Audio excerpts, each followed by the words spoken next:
Hello and welcome to Unpreachy, a podcast of homilies and reflections from St. John Chrysostom Parish. Today, Father Brian Zumbrum reflects on Mark chapter 1, verses 40 to 45, the Gospel reading for Sunday, February 11th, 2024. So a few weeks ago, I received a text from a grad I hadn't heard from in a while, asking if he could talk. Well, it was not an easy conversation, for he had screwed up big time, putting himself and his family at tremendous risk. But what was most apparent to me in our conversation was how tightly he was wrapped in his shame. It was both suffocating and heartbreaking. And it had cut him off from all who loved him. He had withdrawn, so convinced that what he had done was beyond the pale.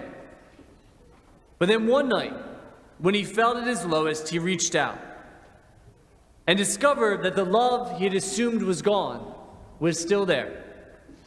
In a mother who forgave him, a brother who supported him, and a mentor who still believed in him. It was a love that began to heal his shame, returning him to himself, returning him to his community.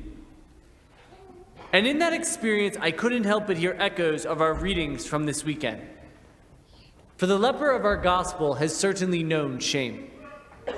The shame that comes from being outcasted from your family, from your village, from your faith community. It's the shame that comes from enduring the suspicion, the fear, the disgust from those around you, until it becomes easier to just escape, withdraw, avoid, rather than have to defend your right to exist to those who would wish it otherwise, rather than defend the fact that it is not your fault to those who do not want to hear your voice. And one can easily imagine that this man had been enduring this shame for years, living on the fringes of a society that had once been home.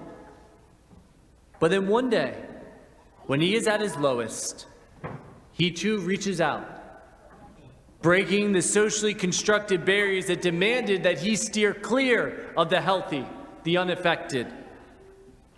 And he asked Jesus to be cleansed.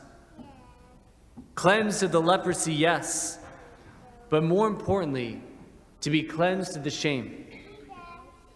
To allow the love that is Christ to return him to himself, to his community, if God so willed it. And what I find so incredibly powerful in this moment is that before any healing occurs, Jesus touches the leper, sharing in his shame and his outcast status. You always hear the end of that gospel and you think he stays on the outside, right? Because too many people were trying to find him. No, my friends, he stays on the outside because he was unclean. And he was viewed with the same shame and suspicion that had once followed the leper. He shared in the shame before bringing the healing that would transform them both. The healing that comes from the love of Christ that always defeats our shame. My friends, if we have survived enough trips around the sun, we have known shame. The shame that isolates us and alienates us, the shame that suffocates us and diminishes us. And this shame takes a million different forms.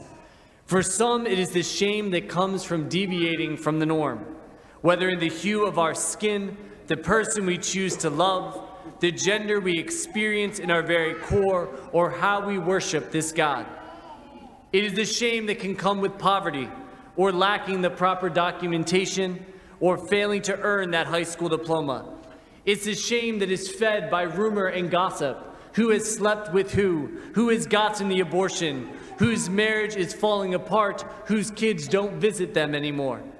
It's a shame rooted in our addictions, our failures, our mistakes, the shame that comes from what has been done to us, that shame that feels tied to our very bodies, in the features we despise, the weight we carry, in the way our mind is distorted by our depression, our dementia, our anxiety. Our shame comes in so many forms, and yet what we do with it is the same choice as our leper faced. We can let this shame continue to cut us off from this world around us, to let it suffocate us and hide the best parts of us from each other.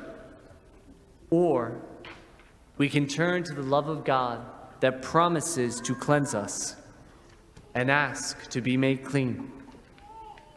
The love of God that slices through shame and returns us to ourselves.